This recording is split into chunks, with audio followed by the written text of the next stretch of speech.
I want to welcome all of you to our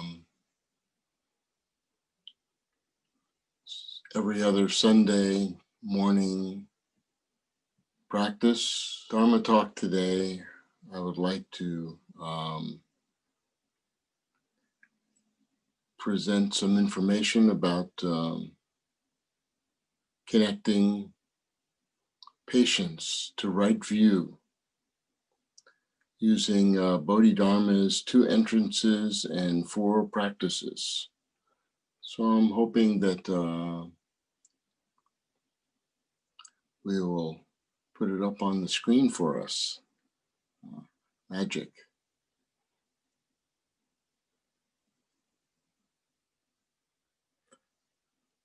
So we have Bodhidharma's treatise on the 2 entrances and the 4 practices.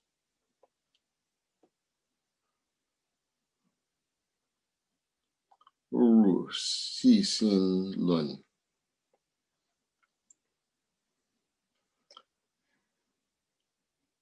So I would like to say a few words about who Bodhidharma is for those, or was, for those who are not familiar. Puti Dhammo. Dhammo means a person awake who can penetrate and able to polish. So Bodhi means to awake, as in the Buddha, the awakened one, or under the Bodhi tree. And Dharma, of course, is the teachings of the path to awakening. As we go to the next slide, we see that the history related to Bodhidharma, that he was the 28th lineage master after the Buddha in northern India. And he was the founder of the Chan lineage in China. So Bodhidharma, who was the head of all of the schools of Buddhism, very well known in India, with many, many thousands of people studying. He left India and he traveled east to southern China, arriving somewhere around 527 CE. We don't have exact dates.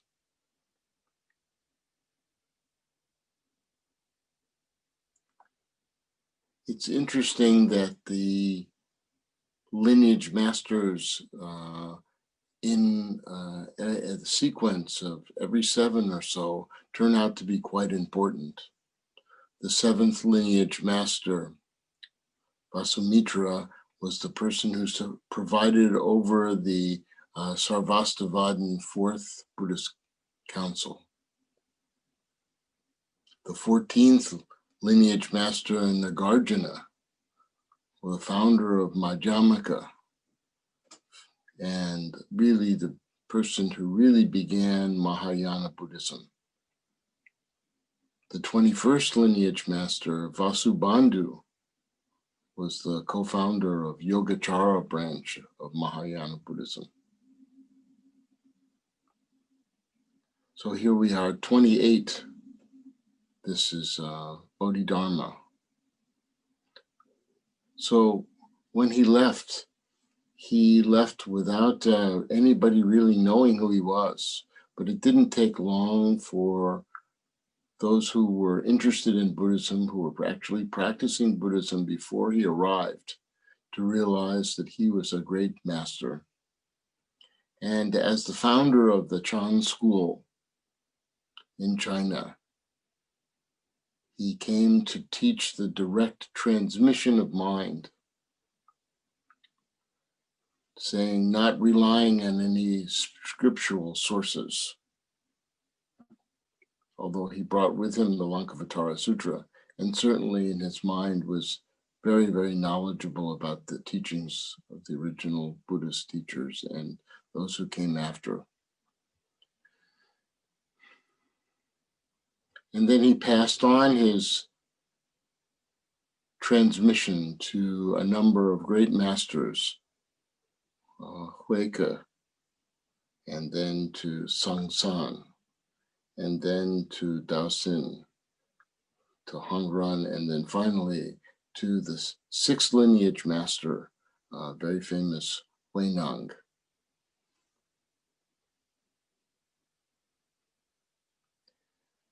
Bodhidharma's fame grew very quickly, apparently, so much so that he was his appearance was requested, really demanded by the emperor of that time. His name was of the Liang dynasty, named Wu Di. And Wu Di was very proud of his interest in Buddhism. He had provided a lot of support for the growing of Buddhism in southern China and was known to give large endowments. So proud he was of his knowledge and contributions that the emperor asked Bodhidharma some questions. As we see in the dialogue, he said, since I have come to the throne, I have built many temples, published numerous scriptures, and supported countless monastics. How great is the merit in doing all of these deeds?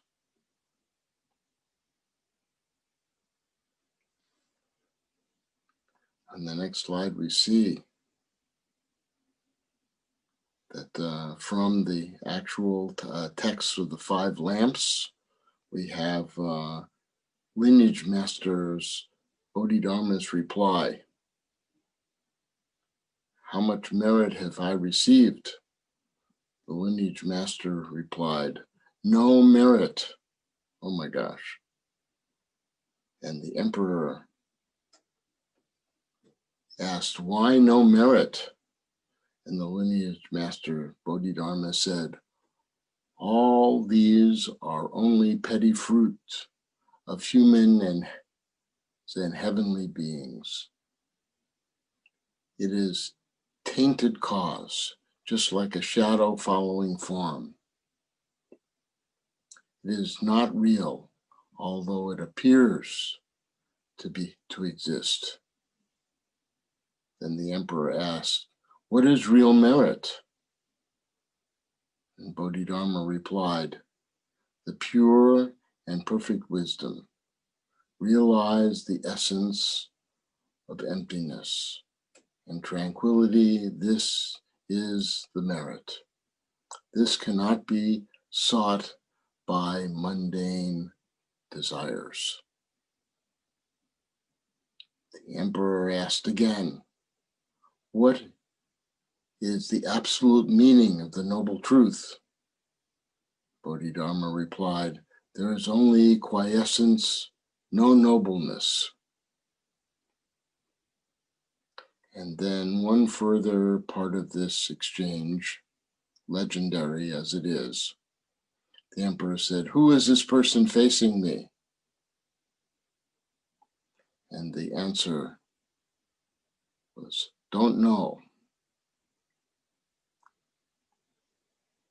And the emperor was unable to grasp this meaning, and the master knew that his spiritual ability was not going to be understood. So he returned to his room.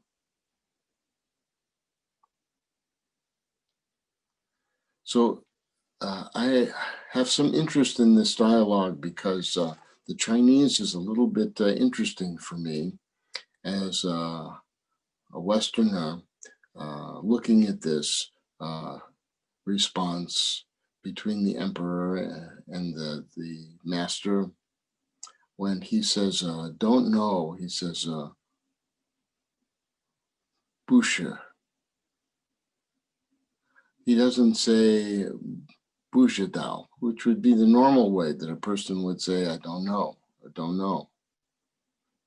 So he uses a different word, shi, which has a double meaning. One meaning is not knowing, Busha, not don't know. but Shi also means consciousness. So I'm wondering to myself, maybe Bodhidharma also was communicating something at a deeper level about how we don't attach to this consciousness or identity. Something to consider. There's quite a bit of commentary here, so I'm going to skip over even the Chinese. I have the Chinese here for people who want to actually see the Chinese dialogue itself. It's right here. And I can make it available to anyone who's interested in looking at these slides. So after this interaction, he was warned by the court attendant that he was going to be arrested in the morning. Maybe, we don't know what the intent of the arrest was going to be. Maybe the emperor wanted him to stick around a little bit longer to question him more. We don't know. But Bodhidharma, having been warned, he, in the legend says that he crossed the Yangtze River on a reed. You can see here a painting of Bodhidharma floating down the Yangtze River.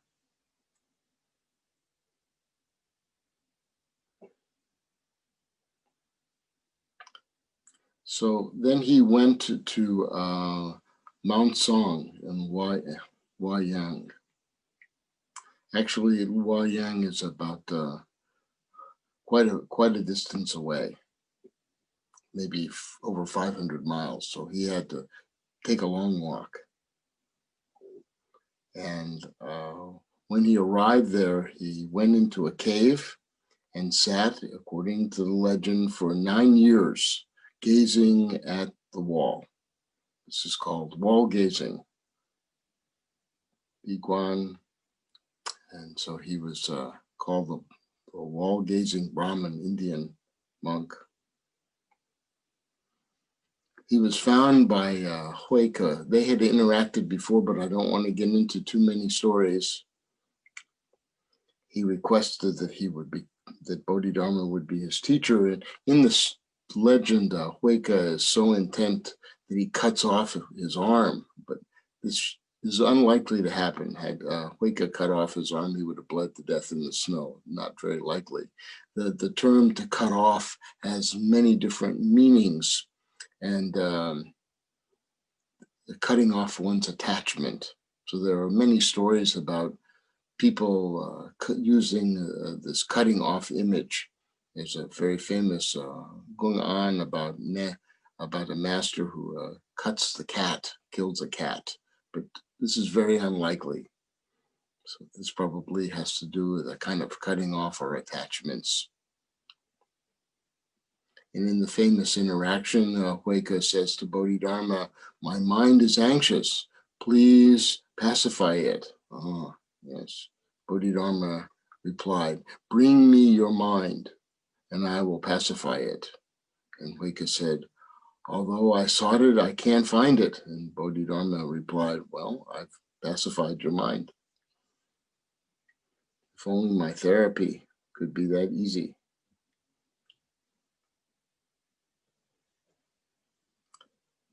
So finally, Huike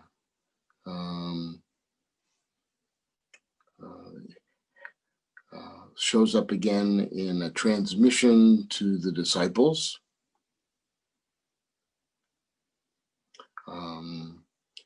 Near the end of his life, Bodhidharma brought his disciples together, and they had an interaction with each other where Bodhidharma asked them, "Please tell me what your understanding of the teachings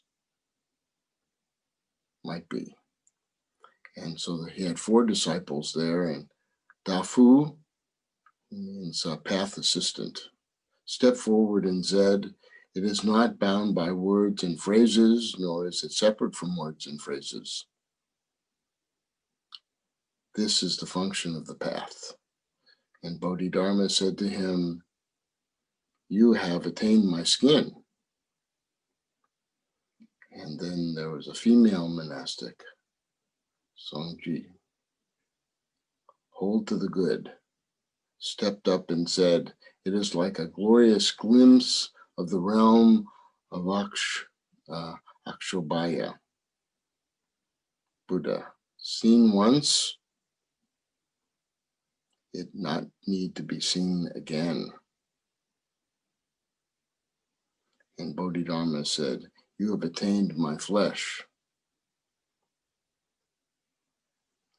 And Dao Yu, path nurturer, said, the four elements are empty. The five skandhas are without actual existence. Not a single dharma can be grasped. And Bodhidharma said, you have my bones.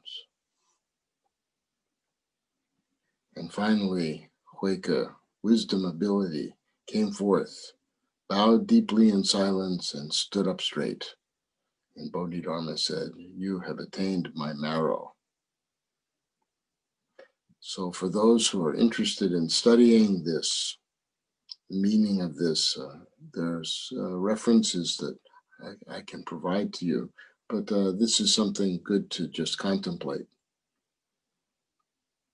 And of course, if those who want the Chinese, I have that version available also in the next slide, and then I can make it available to you.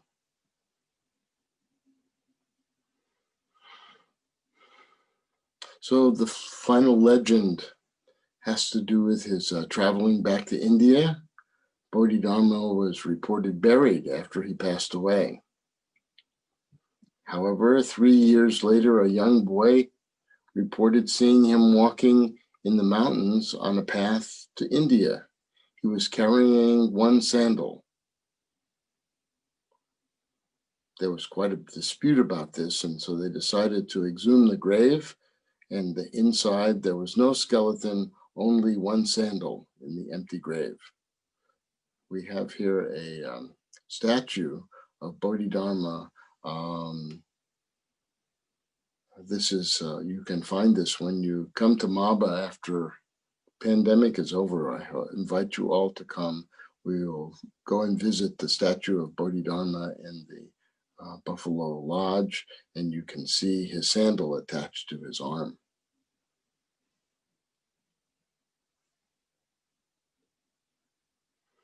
So Bodhidharma, we know he's had many texts that have been translated. Fortunately, we have some actually, just a few of them translated into English. The two entrances and four practices and the bloodstream sermon have been translated by Red Pine. So I want to talk about Bodhidharma's treatise on the two entrances and four practices, probably written down by his disciple Tanlin. Asserts two ways to enter enlightenment, or the path to enlightenment, through principle and through practice. And then the four practices that follow from that. So the first entrance principle is to understand by reason the Four Noble Truths, the Eightfold Path, interdependent coordination, realizing emptiness, our true nature, learning about these things, hearing about them, being aware that they exist as they do, and being able to learn the methods of investigation. How is it that we can actually practice so that we can learn more about these things? So we can do this through reasoning. The second method, second principle, is understanding actually that we have to also do the practice, meaning that we need to do the sitting, not just reading, not to limit ourselves there, but to actually meditate, contemplate, and then try to put these understandings into our own daily life practice. So when something happens, difficulty arises, someone yells at us, instead of doing the old habitual pattern of yelling back, I need to practice what it is that I'm learning, so I don't create distress. So I know how to calm my mind and then come back later and have a good discussion, resolve whatever the problem is, not hold on to affronts, insults, etc., to let that go. This is very important. Sometimes we bump up against our limitation. We realize, oh, I need to practice further.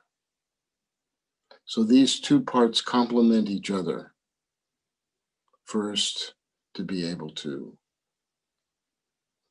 realize what the principles are and then putting them into practice. So what are the 4 additional practices? How do we go into this in more detail? So I'm going to try to make it make sense because the Chinese is a little bit tricky.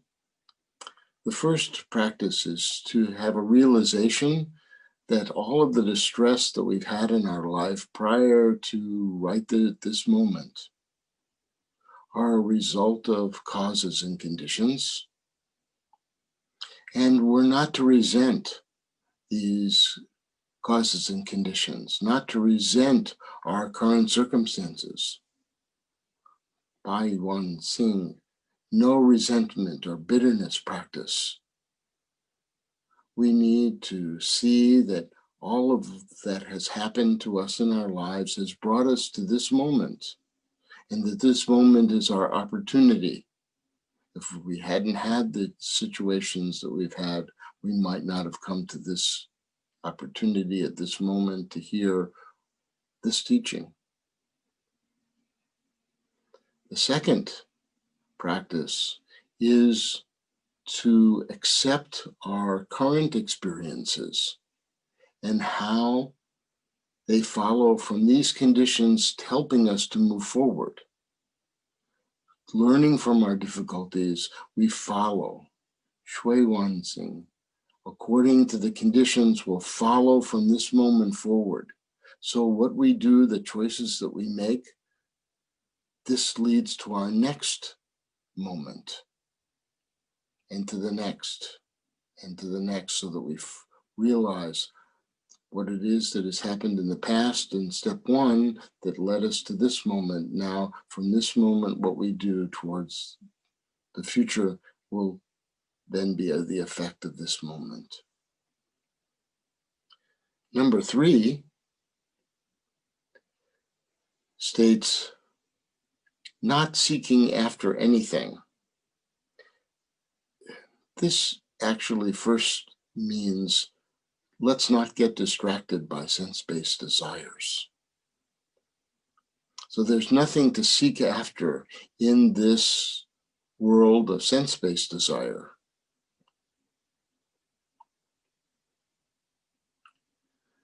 This brings us back to the original teachings of the Buddha regarding the 4 clingings, not to hold on to our sense-based pleasures, clinging to our views. I'm right, I'm wrong. Clinging to rules and observances, thinking that if I just light incense, or if I just pray this prayer, that will guarantee me that I'm going to make progress or I'm going to become enlightened. Or clinging to a doctrine of self. This is me, this is mine, this is who I am. This kind of false notion of what the self is, not clinging to that as well. So this is the third of the 4 practices. And finally, the 4th practice is living in accordance with the Dharma.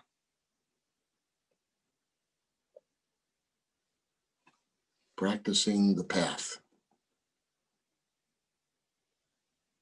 So if you want to learn more about this, you can see Red Pine's book, The Zen Teaching of Bodhidharma. You can read John McCrae's book, Seeing Through Zen. This has some good material in it and some translations of some of the things that I've talked about. So I want to transition to talk about right view and connect this to Bodhidharma's teaching.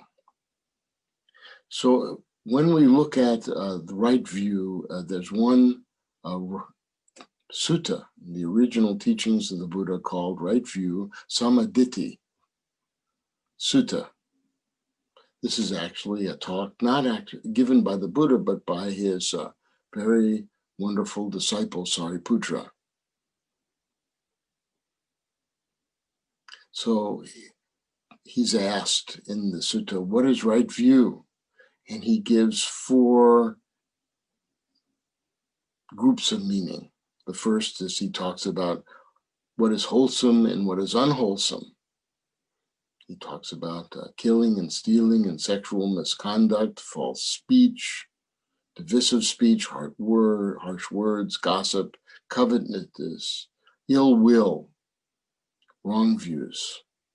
And that the underlying roots of this are greediness, hatred, and delusion. And then he's asked again, is there more that you can tell us about right view? He says, yes, it's about the nutriments, understanding how these nutriments maintain and how they seek existence. Its origin, the cessation, and the path leading to the cessation related to physical food, contact, mental formations, and consciousness. He's asked again, is there more that you can say about right view? And Sariputra talks about the 4 noble truths, the truth of suffering, and the cause, the cessation, and the path leading to cessation.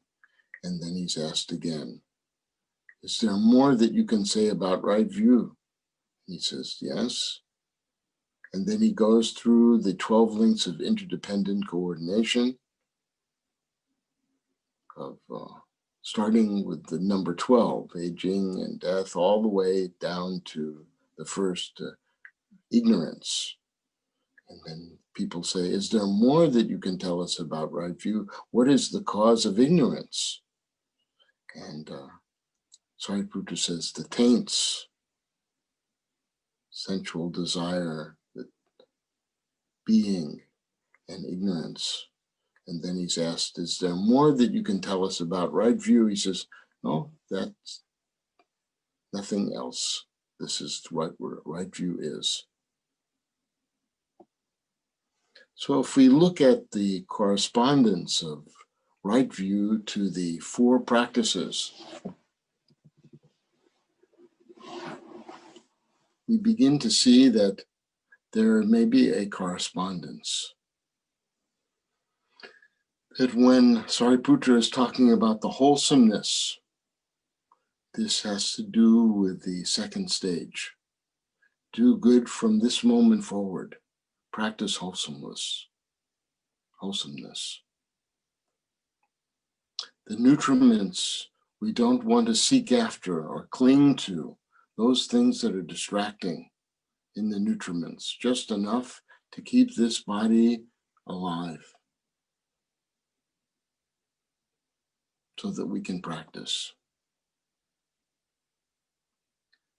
Following the Dharma path, follow the noble truths. And don't resent your present circumstances. Recognize that everything is related to interdependent coordination.